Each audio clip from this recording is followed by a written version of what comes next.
اس کا بیٹا تھا، اس کا نام تھا محمد۔ جب سلطان محمود غزنوی اس کو بلاتا تھا نا، کہتا تھا محمد ادھر آؤ، ایاز کے بیٹے محمد ادھر آؤ۔ ایک دن ایاز پاس کھڑے ہوئے ہیں، سلطان محمود غزنوی وضو کر رہا ہے، وضو سے پہلے بلاتا ہے ایاز کے بیٹے ادھر آؤ۔ تو ایاز کیونکہ سلطان محمود غزنوی کا ایک لاڈلا وزیر تھا اور خزانچی تھا اور اس کی بارگاہ میں مقبول تھا، اس نے عرض کی اے بادشاہ سلامت، اے سلطان وقت، کیا کوئی ہمارے بچے سے فرزند ارجمان سے کوئی کوتاہی ہو گئی ہے؟ آپ کہہ رہے ہیں کہ ایاز کے بیٹے ادھر آؤ۔ پہلے تو اس کو آپ محمد کہہ کے بلایا کرتے تھے۔ سلطان محمود غزنوی نے کہا قربان جاؤں میں اس کے جملوں پر، کہہ رہا تھا سلطان محمود غزنوی کہتا ہے کہ اے ایاز، اس سے بے ادبی نہیں ہوگی، اس سے کوئی لغزش اور خطا نہیں ہوگی، اور اس سے کوئی ایسی بات سرزد نہیں ہوئی جو سلطان کی بارگاہ میں نہیں کہی جا سکتی۔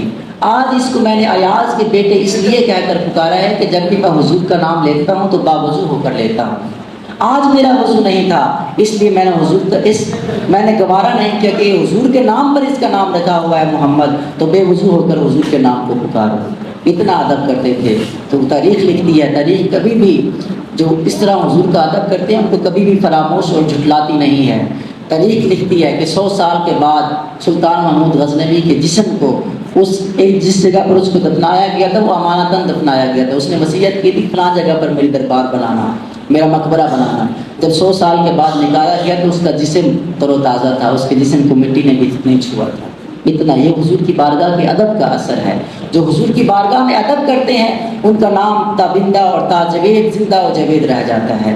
اس لیے اقبال بھی چیخ چیخ کر پکارتے تھے کہ محمد سے وفا تو نے تو ہم تیرے ہیں، یہ جہاں کیا چیز ہے لوح و قلم تیرے ہیں۔ اگر حضور کا ادب ہم کر کے جائیں گے دنیا سے تو ہمارے جسموں کو مٹی تک بھی نہیں کہے گی، ہماری قبروں پر رونقیں رہیں گی، ہماری قبریں اب بے آباد نہیں ہوں گی۔ آپ دیکھ لیں دنیا کے امیر اور وزراء کی، وزیر اعظم کی، بادشاہوں کی جو امور سلطنت چلاتے تھے، آیان سلطنت کے بادشاہ وقت تھے، ان کی قبروں کا نام نشان تک نہیں ملتا۔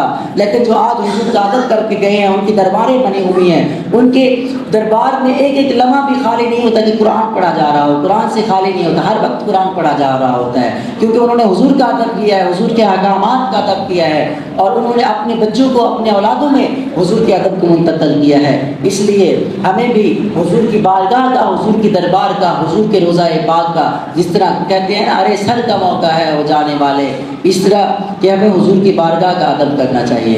امام مالک کا ادب یہ تھا کہ امام مالک ساری زندگی مدینہ پاک میں امام مالک نے گزاری، لیکن گلیوں میں کبھی گلی کے درمیان میں نہیں چلے، بلکہ دیوار کے ساتھ لگ کر چلتے تھے، اور کہتے تھے، پوچھا جاتا تھا آپ اس طرح کیوں کرتے ہیں؟ کہتے تھے ہو سکتا ہے میرے حضور کے یہاں قدم لگے ہوں اور امام مالک کا اس جگہ پر قدم آ جائے جہاں حضور کا قدم لگا ہوا۔